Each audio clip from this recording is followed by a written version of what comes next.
Okay, welcome to this episode of Good Morning Mama. We have a really awesome guest that I'm excited to visit with today. This is Whitney Reed. She is a psychiatry nurse practitioner. She's board certified. She has been practicing for 10 years now, mainly in the outpatient setting, and she sees all ages from children all the way to seniors, deals with many, many different things, and she's very knowledgeable, and I cannot wait to visit with her. Welcome to Good Morning Mama. We're two instant best friends with a combined 13 children, ages newborn to 16, talk about all things motherhood. Our new mom versus seasoned mom dynamic will leave you laughing, and our Christian values and positive outlooks will leave you inspired. So grab your coffee, pull up a chair, and enjoy our visit. Hey, Whitney, thank you for joining us today. You're So, a welcome. fun fact about Whitney, she is very knowledgeable in psychiatry, but she is also an amazing gardener, and she taught me how to make sourdough bread. Oh, that's So, so cool. into that Yeah. time, that'll be another episode, but she has Yes, a that whole other set of skills, yes, I can talk about that for much longer. right? That's so funny. Well, we get a lot of questions here at Good Morning Mama, and then my own personal page about children and mental health related topics. And so I thought you would be the perfect guest to just bring on and just pick your brain about some of these topics. Um, a lot of questions that I get asked, and I'm not even a trained professional, is what are some signs of um, anxiety or stress in children, like if a child's going to school and they come home and the parent notices behavior changes, or what are some things that children might do if they are experiencing anxiety or situations at school, that parents might need to pay attention to. Well, it depends on the child, but some kids will have somatic symptoms. So that could be like a stomach ache. Suddenly, all of a sudden, your child's saying that my belly hurts. I'm going to the nurse a lot, especially smaller children. That can be kind of a sign that they're having anxiety, or they have headaches all of a sudden, sleeping changes. So it's kind of similar to adults, but kids don't often have the same understanding of what they're going through, and they don't necessarily know to um, say it's anxiety. So those changes, and parents are typically pretty aware of their children's normal. So if something's abnormal, suddenly they're complaining of these things. They seem perhaps more withdrawn. Mhm. Normally they talk about their day, or they may talk about what's going on at school or with peers, and then suddenly they don't want to do that. Grade changes is another thing. So when we think about children, their schooling is their occupation. So if an adult suddenly was doing really poorly at work, there might be some Mhm. question, is there mental health suffering? But for a child, their schooling is their occupation. So if you have a kid that typically gets pretty good grades and suddenly they are struggling, that's kind of a first sign that something's changed. So Mhm. just basing that off their normal, something's odd with them, and children don't always know how to express that. Yeah. What would you recommend parents do if they're seeing some of these changes? So talk to your kids, and you Mhm. should talk to your kids, of course, all the time. Make sure that you are involved in their lives, but um, leaving it kind of open ended. Children are often afraid of getting in trouble. So if there's something that's going on, especially little kids, being picked on or bullied, or there's something that's causing them to feel anxious, and it could even be academics. They were doing well in school and suddenly the context is more challenging for them, or they don't understand. But kids don't want to get in trouble. So kind of starting that conversation with open-ended questions that I've noticed that things are not like they were. You seem like you're more upset, you're more quiet.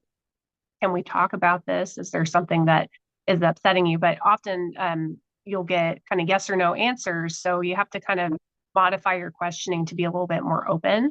Yeah. Um, Teenagers, especially, are not necessarily going to be as willing to answer. And the same for me. I see a lot of teenagers, and a lot of them don't want to tell me Yeah. much. Right. But as we've kind of built a relationship, I might get more out of them. But leaving it open for discussion later too. Like, I've noticed that you seem a little bit different, that you seem like you're more nervous or anxious. I just want you to know that I'm here to talk about it when you feel ready. So not pressuring your kids into answering right now, like what's going on, Right. unless you're concerned that there's perhaps like something dangerous, like there's self Sure. harm involved, or there's something along those lines. But just being more neutral about it and ensuring that they understand that you were coming from a place of love and not you're in trouble, that Mm-hmm. sort of thing. Yeah, that's excellent. And you and I have talked about routines and children as well, and how children, especially small ones, I guess all children, I would Mm-hmm. think, but really like a routine, and it kind of creates a sense of just structure and comfort. Do you think Yeah. that that helps children in, when they're going through big changes, having certain things that are the same? Absolutely. It helps everybody. And even Yeah, adults, I right. encourage routine. And we can't, life is real and we can't always do the same things all the time. But for children, there's lots of evidence that shows that when they have routines, they tend to do better. And that's children across, all different spectrums, those that are have neurodevelopmental issues and children that are high functioning and everything in between. Having routine and those expectations that the basics are going to be the same. So, meaning that we have structure in our home, there's expectations on behavior. Those sort of things really are important. And for parents, that can be challenging in certain ways because, if sometimes if your kid's nagging at you or there's something that you just want to give in, you continue to do that, it causes kind of a negative precedent. So for kids to know that their parents are a point of structure, and that if mom or dad says something, then that's the answer and that's the expectation. So that really does help boost their mental health.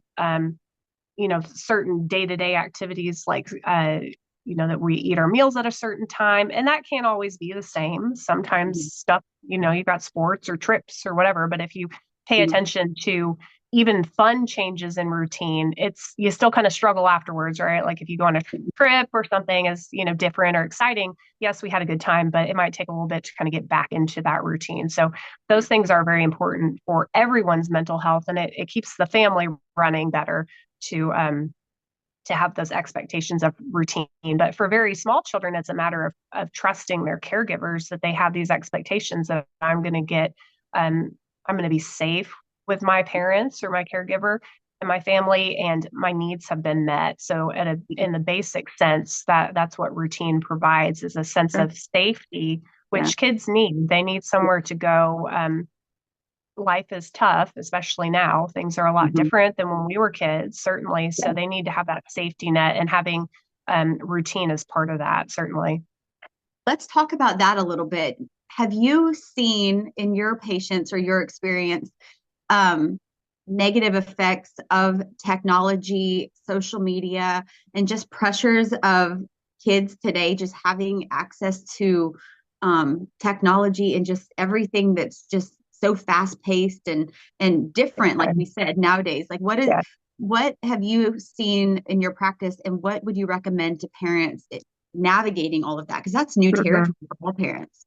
Definitely. And we don't have, we practice from an evidence perspective. So the research that we have, but we don't have long-term data on some of these things. Yeah. We do have some, and it's quite frightening, the trends that we're seeing, especially with adolescents, the increased incidence of mental health issues, serious mental health issues, self-harming behavior, those sort of things. And we don't know for certain, but there's certainly links with social media exposure and lots of social media exposure. Some kids are spending essentially all day connected online. And it's like anything, too much of a good thing can be very negative. So even if they're exposing themselves to things that are perhaps kind of neutral, they're not necessarily negative, it's still that constant exposure to little bits of distractibility. So, we think that can affect their ability to concentrate in school and socially, certainly, socially, kids are online. They don't always know how to have a conversation with another person. And, long term, how is that going to lead this generation in their older years? It's a good point. Remains to be seen. There's a lot more information. I think kids know more things, but is that always positive? I think not. I think that for parents, it's a matter of being involved in what your children are doing online, having limitations, not endless screen time. there's certain, guidelines and suggestions as far as when kids should begin having exposure to screens. But even with a lot of diligence, it's hard to avoid entirely because it's everywhere. So unless you're totally offline, that's a tall order. Kids go to school and they're on Chromebooks, their friends have phones. So I think the idea of complete abstinence from electronics is challenging, very challenging, because then your child is an outsider, right? So is that the right call? I don't know. I think that's a personal decision. But from my perspective, I think parents should be aware of their children's behavior when they use electronics. Is their behavior worse if they do too much? Anecdotally, I see that if kids are too invested in playing games nonstop, that they might be a little crankier. Their mood might not be as good. And for older kids, adolescents especially, what are they seeing when they go online? Is it things that build up their confidence and their spirit, or is it things that make them second guess themselves, or feel envious of others, or think that they're not good enough? So there's certainly good things online and in social media, but kids can have exposure to those negative things, and that becomes kind of what they see. Algorithms can do that. So I can't think of the term. It's like I can't think of the term, but there's a term where what you are exposing yourself to, like what you search. So let's say that an adolescent searched self-harm, for example, then they're getting repeated negative depression, repeated content that is within that certain bubble. A filter bubble is what it's called. So yes. I didn't think about that. Like them searching and then constantly getting that repeat feed. Like reinforcement. Yeah. Yes. And there is studies on that concept specifically. I couldn't think of the term, but it's filter bubble. I went to a conference last year and we had several discussions about that specific concept, because if you think about it, like, so me, for example, when I go on Instagram, everything on my Instagram is like making cakes and planting flowers. Right. Pretty much. And cute dogs from Japan, because I like those little fluffy dogs. But if I was a depressive teenager and I was searching these things on Instagram, for example, then I may get a ton of content. Yes, I may get a ton of content. Or if I was looking at things that were risque, for example, then I'm going to get a lot of that content. That's just how the algorithms work. So I do know that some of the platforms, I believe Instagram and TikTok, now have more like measures for teens to try to avoid that. So it's just a matter of parents being informed and not turning a blind eye, because the exposure to that repetitively makes you believe that these things are legitimate, that I should hurt myself, I'm not worthy, all those things that that nasty content can put in children's heads. So we have to be part of that. We can't just assume that we have good kids, that they're going to make right choices, because nobody makes good choices all the time. And certainly teenagers don't have enough forward thinking to really understand that what they're exposing themselves to now can affect their mental health in the long term. So parents or even it's not even intentional. It could just be them being curious of, hey, I'm feeling this way. I don't feel comfortable asking this question. I don't know who to talk to. So because I'm feeling like this, what is that? And then the algorithm itself just keeps throwing it at them. So then they feel that way even more and more and more.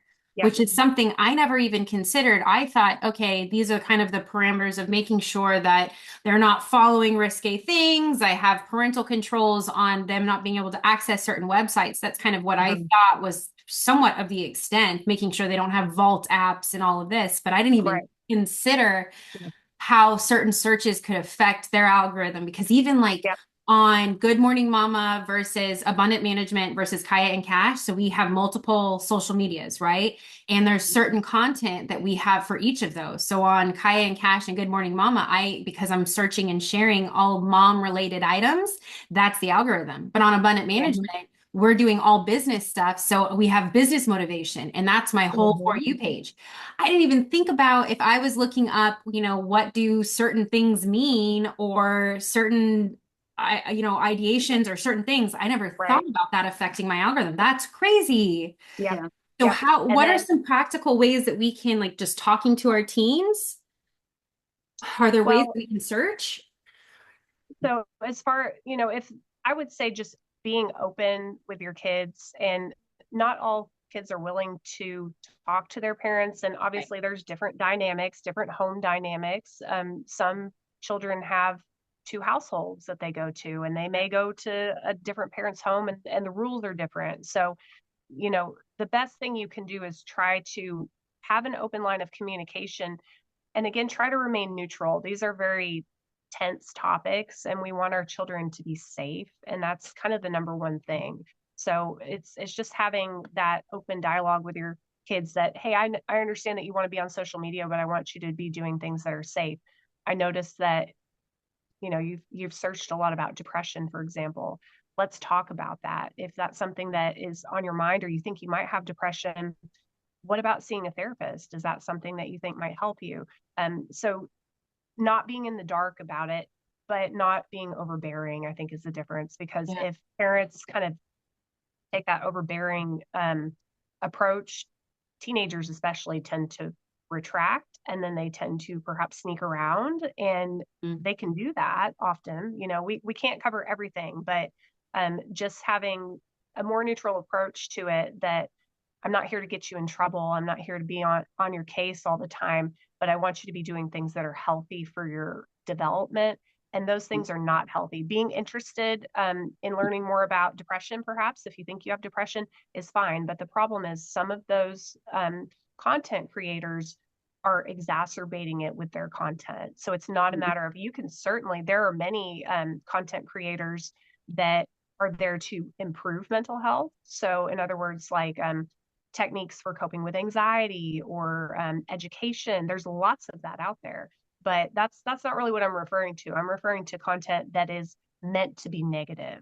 And, it's quite evil, honestly, but it is out there. So if your kids stumble down that road and they watch more and more, it's a matter of being aware of what they're looking at. Yeah. And you mentioned finding a therapist for certain situations. And if a parent thinks that their child might benefit from that, I think that it's also important to mention that, like, not all psychiatrists or therapists are the same. And it's probably important, I would imagine, to make sure that there's one that fits with your, family and your goals. And I know that you offer more of like a whole person type approach. You offer a little bit different approach than just kind of textbook, and you'll even talk about religion with your patients if they are interested in that. And I think that's really cool. And what would you say to a parent that is looking for somebody who will do the type of therapy that you do? Or how do you find a therapist that would be great for the situation, for the family or the child? So some of that depends, unfortunately, on insurance. So, it depends on payer source to a degree. But if the sky's the limit, calling around to different therapy agencies and kind of giving a brief rundown of, what the child is going through, the family background, and so forth. Your primary care provider is a good place to start too. So if you are concerned and you don't really know how to navigate getting a therapy referral, talking to your PCP, they will have local resources that can help you get started in counseling. If it is somebody that wants to take a more faith-based approach, some churches will have counselors on staff. They're not necessarily always licensed, but that may not be necessary. It just kind of depends on, the severity, perhaps. Something that a lot of people don't realize is most school districts are contracted with therapy agencies. So the child or adolescent can have counseling during the school day with a professional therapist, not quite the same as a guidance counselor. So that's an option too. But if it's something where you think that your child needs kind of intensive, more routine therapy, they can see a therapist at school. They bill insurance just like they standardly would in a clinic. And then it doesn't disrupt their classroom time. They don't have to be checked out to go to therapy every week. Their therapist just pulls them for a little bit. So that would be also something that the school district could get you information about. And Great it kind of, yeah. I didn't know that at all. Yeah, a lot of people don't realize that, but most school districts have it's a contract situation, so it may change year to year, but typically it'll be the same agency, and the therapist will just come and pull you out and have a bona fide therapy session in school, and then you can go back to class. So that's another option. The benefit of that is there's also often an option to do family sessions too. So the thing we need to remember about therapy is it's, individual. So a therapist with a child, but it's good to have some family interaction as well, because then we can kind of reiterate what you're doing in your counseling sessions at home. So if your therapist is working with the child on different means of coping or structure, which is a part of therapy too, then I know what's going on in therapy. And I could say, hey, remember, I can see that you're getting anxious. Your therapist mentioned that you should try doing this. So to remind them, because we don't always remember everything that happens in a session. So having that communication between parents, and maybe sitting in on a family session if there's parent-child dynamic issues, and that can happen too. So those can be good options for counseling. But if in doubt and you really don't know where to start, your primary care doctor is a good place to begin, because they will typically be able to get you those referrals. Mm-hmm. That's good advice. One of the questions that I was going to ask you, and I know a lot of our viewers go through these things, is that children go through many transitions, such as moving to a new school or dealing with parental separation. How can parents best support their children during those times? Mm-hmm. Yeah, that's tough. Well, it kind of goes back to routine. So having some baseline structure that the children know is a definite. There's certain things that adults go through that children don't necessarily need to be totally privy about, but giving them some insight so they're not completely in the dark as far as what the situation is. So the move, giving them advance notice, allowing them to be present in decision making when it's appropriate. Yeah. So, allowing them to have some choices so they're not completely thrown to the wind. Mm-hmm. And some of those things, it depends on situations. Sometimes a family may have to move very suddenly and there's not a lot of time to talk about it, but giving them as much notice as you can, allowing them to be part of family decision making, that empowers kids to know that even though they don't have choices entirely, they're part of the decision-making process, and they're an important part of the family, because they are. Obviously, adults make the main decisions, but that builds a good family dynamic. So if nothing else, if everything else is in chaos, a child knows that their family unit is strong, that their parents love them and care about them, and they can move through it together. So having a strong family unit, and family units break up sometimes. So that's challenging. That causes a lot of issues. In a perfect world, families would stay together. That's not how it goes, unfortunately. But I will say that when I interview adult patients, I always ask them about their childhood, and many, probably the majority of adult patients that I have, later on in life struggling with mental health issues, had some degree of dysfunction in their childhood, be it divorce or trauma, or, something happened. It's not often that I have patients say, yeah, I had a great childhood. So those things are really important in later life too. Our childhood builds, and that's where we develop a lot of our personality and our anxieties. So, that it certainly builds up. So just having a strong family unit and being supportive of your kids during those transitions, and giving them a little slack. Sometimes if you end up having a major change, behavior might not be as great. Things might be a little bit rocky for a while, but giving your children some grace, that it's a big deal to them to have a big transition, moving to a new school, or family members leaving the home, or however it goes. There are people too. So, not having the expectation of perfection and giving them a little leeway goes a long way. Absolutely. Excellent advice.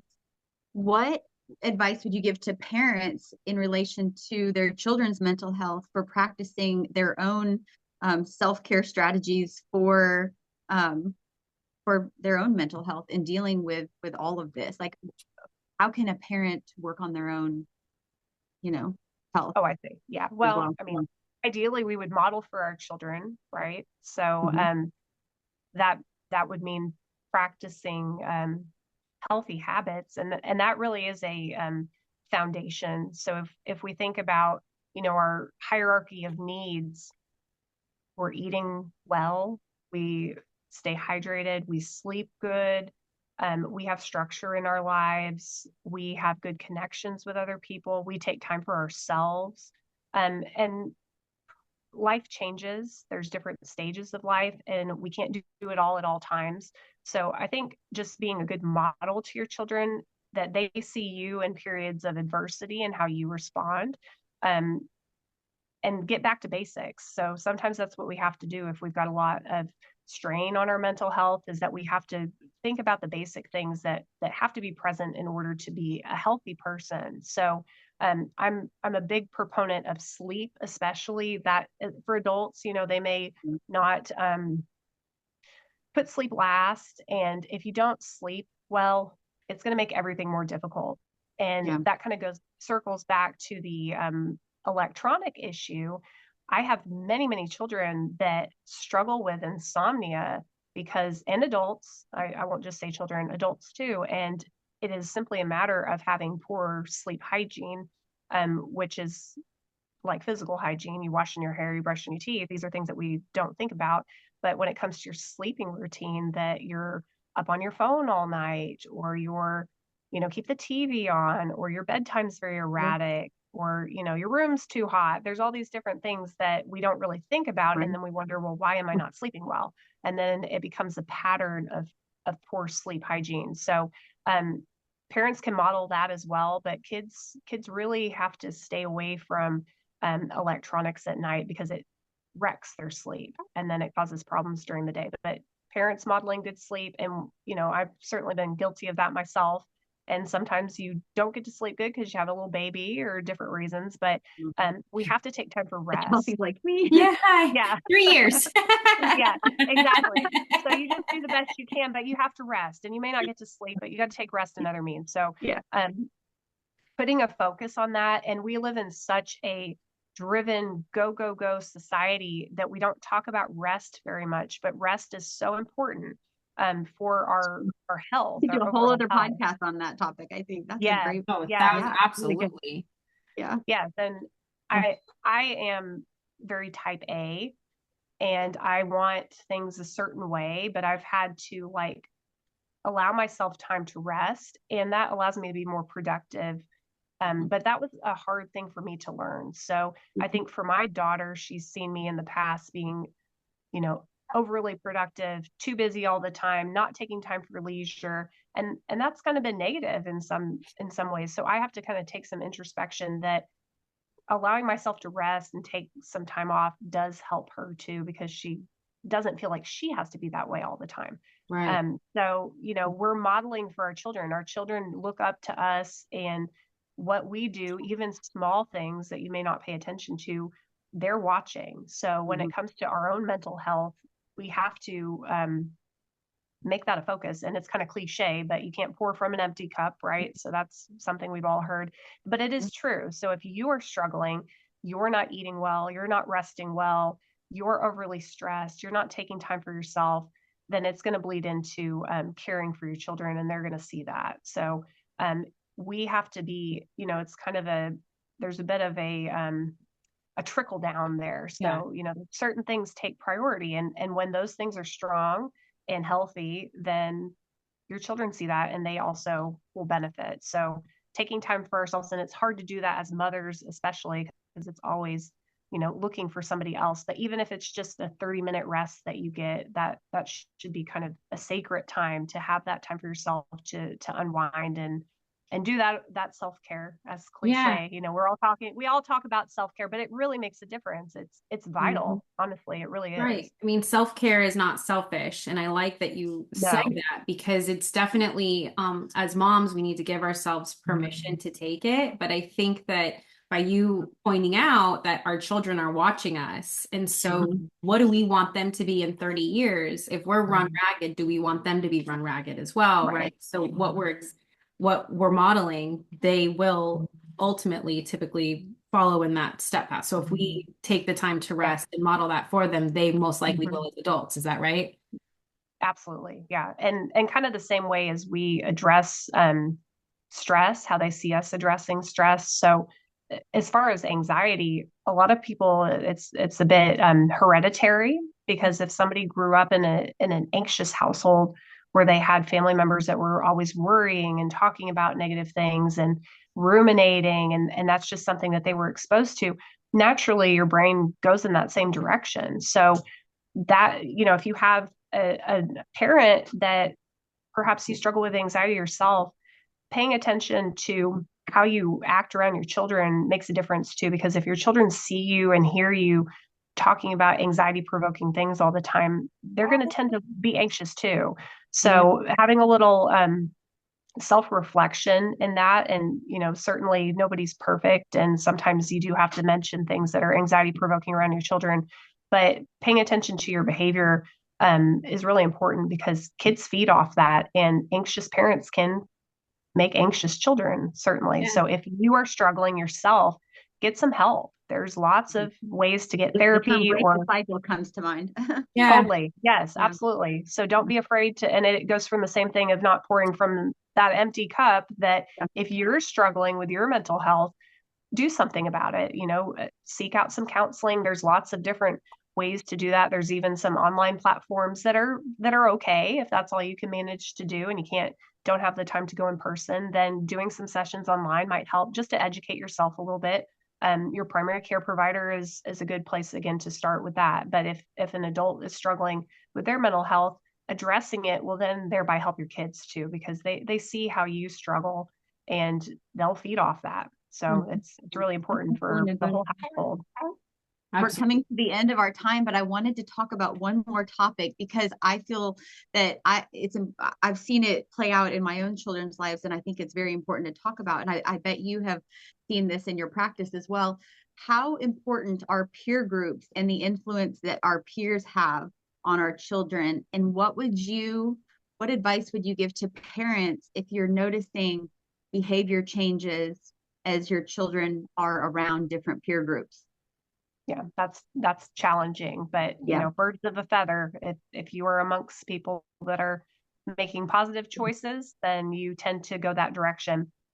And especially with teenagers, peer relationships are paramount. That is the most important thing to them often. So if you have a child that is in a negative peer group, from your perspective, that can cause a lot of conflict, because kids want to be with their friends. But it's again a matter of having an open, trusting relationship with your children, to be able to say, hey, I noticed that you're hanging with these kids, your behavior's suddenly different, you've changed, you're going down a negative path, you're perhaps engaging in drug use, or delinquency, or there's all sorts of different negative things, and informing them that your choices have consequences. So yes, I know that you like this person and they're your friend, but they're leading you down a path of behavior that is going to cause negative effects. And what we don't always think about as adults is kids don't necessarily have the future thinking. Their brains aren't developed to that point where they really think much about the future. So it's important to just keep reiterating that you may not see it now, but I've been where you've been and I know where this leads. So just encouraging. And, if it's a dangerous situation, if your kid is getting involved with another child that is doing dangerous things, using drugs, for example, you may just have to put your foot down and eliminate contact. Like, you cannot be around this person. And that may cause further conflicts within your home, but in the long term, it's in their best interest. So there's not necessarily an easy answer out of that. But if you do, from younger years, try to have a supportive relationship with your kids. And I will say that even with the most, focused efforts and, you doing everything right, technically, things still happen. Kids can still make poor choices, even if they have nothing but support at home and it's always gone good and there's never been an issue. People can fall into, traps when it comes to that.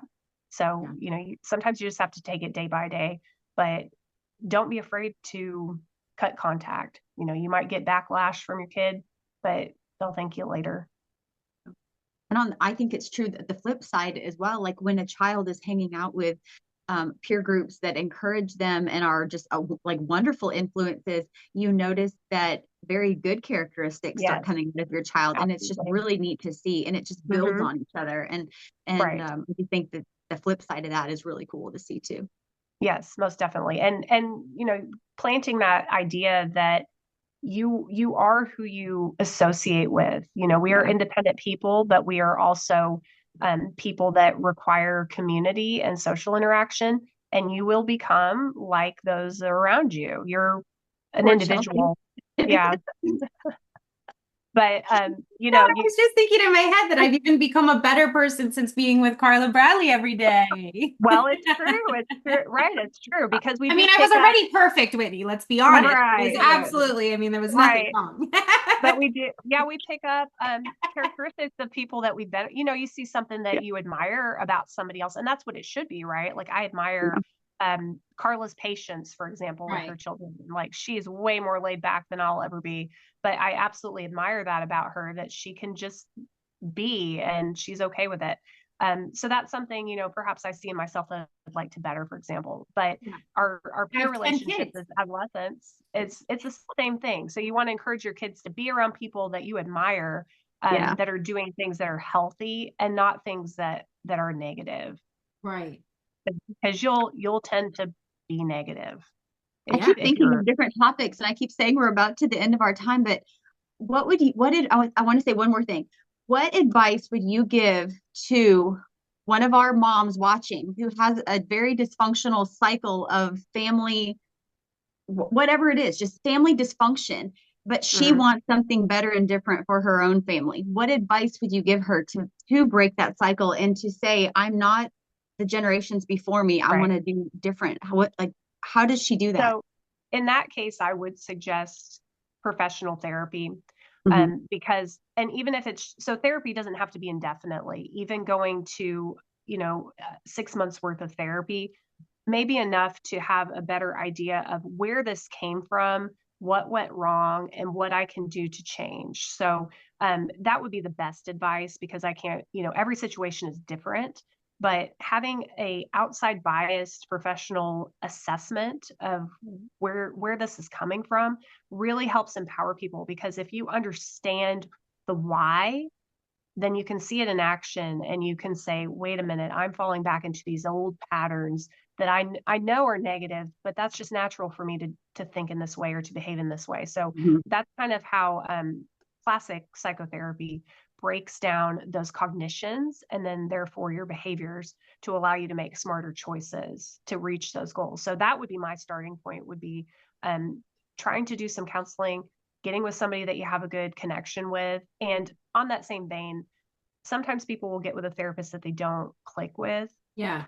Don't be afraid to request something different. Okay. So if you're like at a therapy agency and you've tried a couple sessions and you're just not clicking, don't be afraid to talk to your therapist about that. Like, I'm not making a lot of progress. They may adjust their methodology, or you maybe need to see somebody different. And there's nothing wrong with that. I tell my patients, because I primarily prescribe their medication, you wouldn't be afraid to tell me that you don't like your medicine. I get that all the time. No Right. problem. We'll change it. It's not a big deal. And it's the same thing in therapy. So I say that to say, because sometimes people will have done therapy in the past and they didn't see as much progress, or perhaps they didn't connect with their therapist. It doesn't mean that you can't see progress with somebody different or with a different methodology of counseling. So keep trying, because it's very life changing. But for somebody that has been in a cycle of dysfunction, break it by learning about, why has it been this way? What can I do to change it?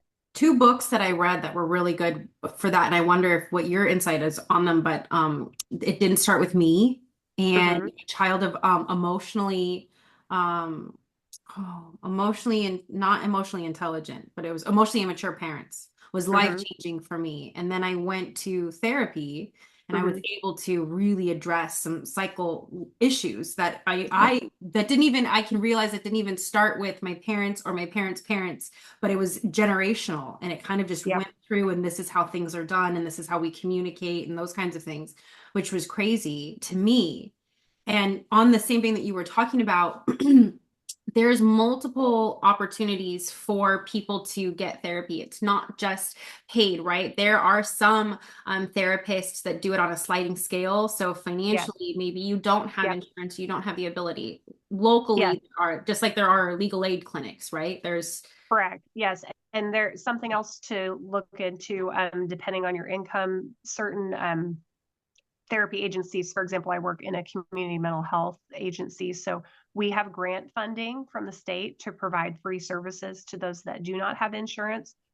Some therapy agencies will also offer pro bono therapy sessions with interns. So people that are studying and typically these are interns that are towards the end of their training, and they're always supervised by a licensed therapist. So that is an option. And if somebody, wants to seek out therapy with like a religious organization, sometimes that's an option too. But there's typically a way to, and a sliding scale, as you mentioned, even without insurance, there's typically a way to do that. And also, a lot of employers offer free therapy sessions as part of their benefits to their employees. And that's different than your health insurance. So obviously, I work in healthcare, so I tend to get that as a benefit. But you may look to see if your employer offers free sessions, and sometimes it'll be like 6 sessions maybe, but it would be a place to start. So there's other means of at least getting started. And as you mentioned, there's loads of good books. So that can be a way to start kind of getting those concepts. And then, in that what are case, your top like 3 favorites books? Yeah. I'd be fibbing to you if I told you I read many books at this point in my life. I don't. It's all in your head. Yes, it's all up here. No, I read lots of like journal articles and research articles and so forth. I go to conferences and things like that to stay up. But as far as like sitting down to read books, I'm in the garden pulling weeds. I'm not reading books. Yeah. But you should. Don't be like me. No. Audiobooks are a good option for moms. Yeah, I do. Yeah, I do listen to podcasts and audiobooks. Yeah, exactly. Yeah. Well, thank you so much for your time today. I know that I learned a lot, and I know that our viewers did as well. And we are going to put all of the information about Whitney in our description today. And I hope you guys all enjoyed this podcast. Yes. Bye. Thank you. Bye.